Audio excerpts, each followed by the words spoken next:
1995లో vision 2020 అని చెప్పి ఒకటి పట్టుకొచ్చారు. అప్పుడు వాళ్ళు కొత్తగా అనిపించింది.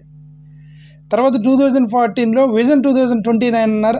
అప్పుడు ఆ బ్యాచ్కి కొత్తగా అనిపించింది. ఇప్పుడు 2047 విజన్ 2047 అంటున్నారు. ఇప్పుడు బ్యాచ్కి అది కొత్తగా అనిపించింది. ఎందుకంటే బ్యాచ్లు కుర్రోళ్ళు మారుతున్నారు కదా.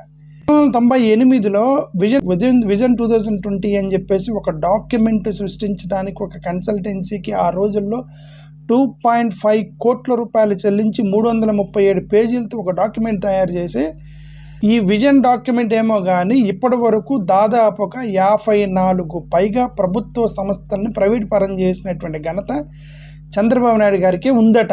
54 ప్రభుత్వ సంస్థలు ప్రైవేట్ పరం అయినాయి కేవలం ఈ విజన్ పేరుతోటి. ఇప్పుడు విజన్ 2047 అంటున్నారు.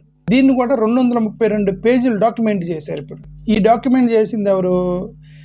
గతంలో చీఫ్ సెక్రటరీగా పనిచేసినటువంటి టక్కర్ అనే ఆయన ఒక ఎన్జిఓలో జాయిన్ అయితే ఆయన చేత చేయించారనమాట. ఈ 232 పేజీల 2047 విజన్ డాక్యుమెంట్. ఈ 2047లో ఏదైతే చెప్పారో అవి దానికి విరుద్ధంగా ఇప్పుడు పరిపాలన జరుగుతుంది.